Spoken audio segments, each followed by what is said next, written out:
और मेरा नाम संजीव है। जी। मैं हिमाचल प्रदेश के कांगड़ा जिला से हूँ। जी, जी। और मेरा ये पहला मेंस और पहला इंटरव्यू था। जी, जी। और मैं राजनीतिक विज्ञान जो है वो मेरा ऑप्शनल सब्जेक्ट है। ऑप्शनल माध्यम या हिंदी? माध्यम हिंदी है। हिंदी, अच्छा।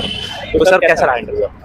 हाँ, इंटरव्यू बहुत अच्छा रहा। जो हम सोच के जाते हैं कि वहाँ पे पता नहीं क्या पूछ लिया जाएगा, हाँ। लेकिन वहाँ पे कन्वर्सेशन होती है जो हम नॉर्मल बातचीत करते हैं। बस वो आपके व्यूज़ को जानने की शायद मुझे ऐसा लगता है कि कोशिश करते हैं कि आप कितना डेप्थ सोच पा रहे हैं। जी, जी।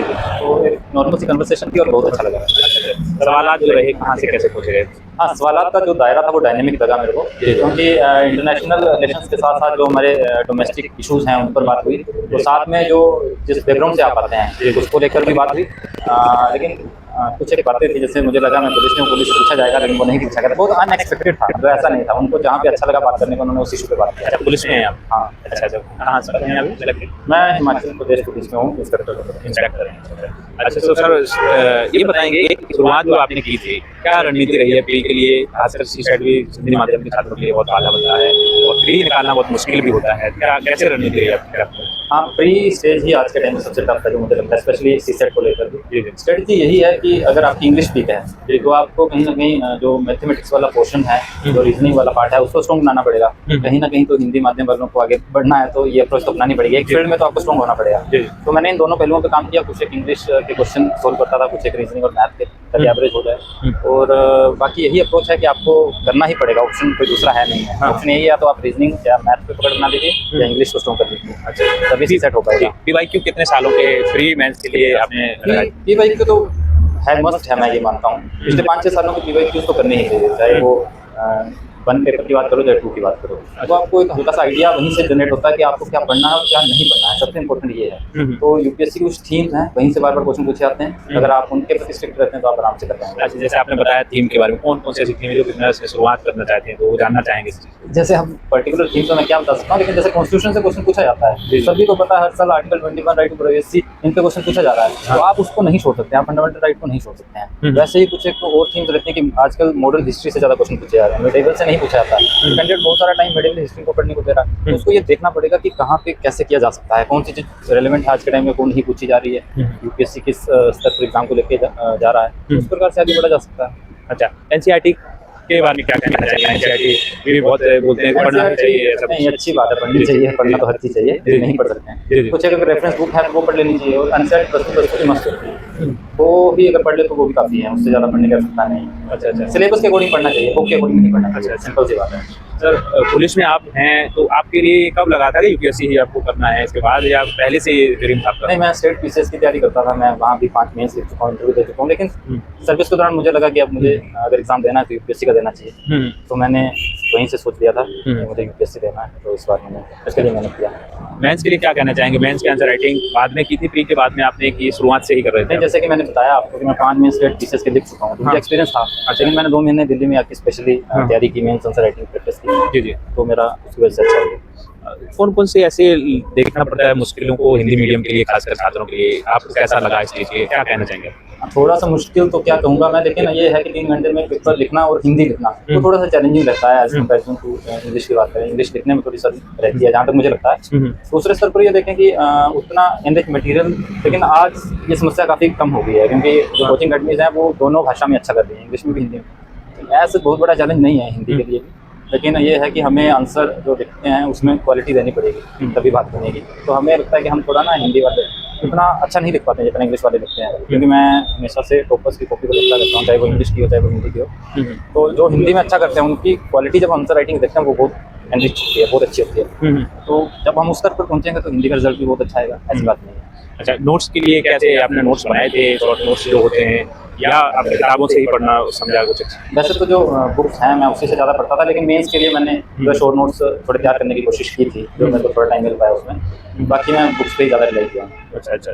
कोर पेपर होता है एथिक्स का, और ऐसे के लिए क्या कर रहे थे, क्या रणनीति रही है आपकी? स्कोरिंग सब्जेक्ट जो होता है, एथिक्स और एसए को मैंने दोनों को साथ में देखा है, और एथिक्स की तैयारी की है, एसए की स्पेशली तैयारी नहीं की मैंने। 2-3 जब मैंने टेस्ट लगाए एसए पे तो मुझे लगा कि मैं अच्छा कर ले रहा हूँ। वो उसकी वजह से था कि मेरा बैकग्राउंड जो है वो पीएसआईआर का है, तो वहाँ से भी आपको एसए में जो, क्योंकि एसए जो है वो बहुत कंक्रीट नहीं आते हैं, वो बहुत ही अमूर्त किस्म के आते हैं। तो उसमें आपको ये है कि आप कितना क्रिटिकली अप्रोच लेके आगे बढ़ रहे हैं, तो आप इससे अच्छा कर जाएंगे। तो उसके लिए ये है कि आपको जैसे न्यूज़पेपर की घटनाक्रम को देखते रहो, एनालाइज करते रहो, जो एडिटोरियल आता है, तो आप अच्छा लिख जाएंगे इससे। अच्छा अच्छा सर, मार्केट में भी और सब जगह न्यूज़ में खबरों में जो चीज़ें रहती हैं इंडियन मीडियम को लेकर के, जैसे इससे भी पहले बात की रिजल्ट को लेकर, कभी कभी मोटिवेशन के साथ डिमोटिवेशन भी होता है कि यार कम रिजल्ट होता है, रेशो कम होता है, तो ये चीज़ें जो कैसे अपने ऊपर हावी ना होने देना, ये कैसे करते हैं? हाँ, ये तो रहता है इस जर्नी में, डिमोटिवेशन तो आपको देखने को मिलता है बार। जी। लेकिन बस यही है कि अगर आपने कुछ सोचा है, अगर आपका कोई लक्ष्य है, तो उसको पाने के लिए तो आपको कुछ ना कुछ कुर्बानी देनी पड़ेगी। बिल्कुल। तो अगर आपने सोचा है कि आपने उस मुकाम तक पहुँचना है, तो जो भी परेशानी आती है आपको उसको झेलना पड़ेगा और आगे बढ़ना पड़ेगा। करंट अफेयर्स कैसे कर रहे थे आप? करंट अफेयर्स के लिए मैं न्यूज़पेपर पे ज़्यादा रिलाई करता हूँ। आप मैगजीन पढ़ सकते हैं, कुछ भी पढ़ सकते हैं, लेकिन ये है कि सोर्सेज कम से कम रखो। 4-4, 5-5 मैगजीन रख के फिर ना एक अच्छे से पढ़ी जाती है, ना उसका रिवीजन हो पाता है। रिवीजन पे ज़्यादा फोकस करना चाहिए और एक सोर्स कोई भी पकड़ लो, उसको अच्छे से करना चाहिए। अच्छा, न्यूज़पेपर में कौन सा न्यूज़पेपर पढ़ रहे थे आप? मैं हिंदी ही प्रेफर करता हूँ, दैनिक जागरण पढ़ता हूँ और अमर उजाला को देख लेता हूँ अगर टाइम मिल पाए तो। अच्छा, हिंदी में दैनिक जागरण की बात कर रहे हैं, तो इससे हमें ऐसा लगता है कि हो जाता है करंट अफेयर्स मैगजीन के अलावा? नहीं, बिल्कुल हो जाता है अगर आप स्ट्रिक्टली एक न्यूज़पेपर को फॉलो करते हैं। ऐसा हो सकता है कि आज वो न्यूज़ नहीं आ पाए तो इंग्लिश पे उसमें हिंदू और इंडियन एक्सप्रेस में न्यूज़ आ पा रही है, लेकिन वो नेक्स्ट डे में कवर हो जाती है कहीं ना कहीं।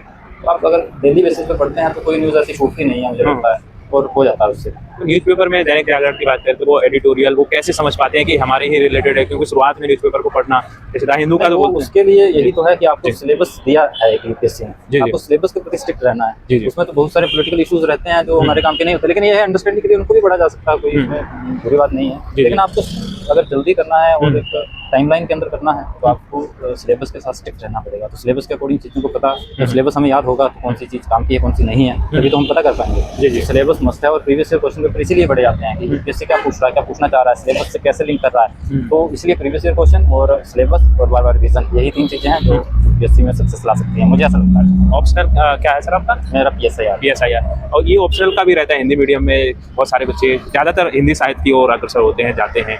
आपने PSIR लिया तो आपको नहीं लगा कि हिंदी मीडियम में हिंदी साहित्य के छात्र लेते हैं? हिंदी साहित्य लेते हैं, उसका स्कोर अच्छा आता रहा है, एक वजह वो है। लेकिन ऐसा नहीं है, किसी भी सब्जेक्ट में अच्छा स्कोर किया जा सकता है, मुझे ऐसा लगता है। और बाकी आपकी रुचि की बात है, आप तभी पढ़ पाएंगे 4-4, 5-5 किताबें बिल्कुल। जब आपको उसमें इंटरेस्ट होगा। मेरा इंटरेस्ट था PSIR में, मैं देश विदेश की घटनाओं को समझने में ज़्यादा रुचि रखता हूँ, तो मुझे उस तरीके से मदद करता है सब्जेक्ट। मैं उसके लिए जो आपकी इच्छा है, मुझे लगता है आपको वही लेना चाहिए, रेदर देन कि किसी में बहुत अच्छे मार्क्स आ रहे हैं। मार्क्स भी आपके तभी आएंगे जब आप पढ़ पाएंगे, और पढ़ने के लिए आपको रुचि चाहिए, रुचि आनी चाहिए। रुचि तभी आती है जब आपकी फेवरेट सब्जेक्ट होगा। मुझे लगता है मैंने इसलिए लिया था। अच्छा, जॉब के साथ में कैसे आप तैयारी को इसको कर पा रहे थे, मैनेज कर पा रहे थे? टाइम का भी इशू होता है थोड़ा बहुत मैनेज करना। हाँ, मतलब मैंने छोड़ दी थी बीच में तैयारी, क्योंकि जब मैं पुलिस स्टेशन में काम करता था एज IO, तो नहीं कर पाता था तैयारी। लेकिन अभी मैं यूरो में हूँ, तो वहाँ पे टाइमिंग है, मतलब एक टाइम है, उसके अनुसार काम करते हैं, और वीकेंड पे कई छुट्टी भी मिल जाती है, समय मिल जाता है। तो 1 साल से मैं ब्यूरो में हूँ, इस टाइम मुझे समय मिल गया और मैंने तभी सोचा कि मैं एक प्रयास ले लेता हूँ। एक लास्ट सवाल है, छात्रों का ये रहता है कि बिना कोचिंग की भी तैयारी कर सकते हैं? आपने कोचिंग ली थी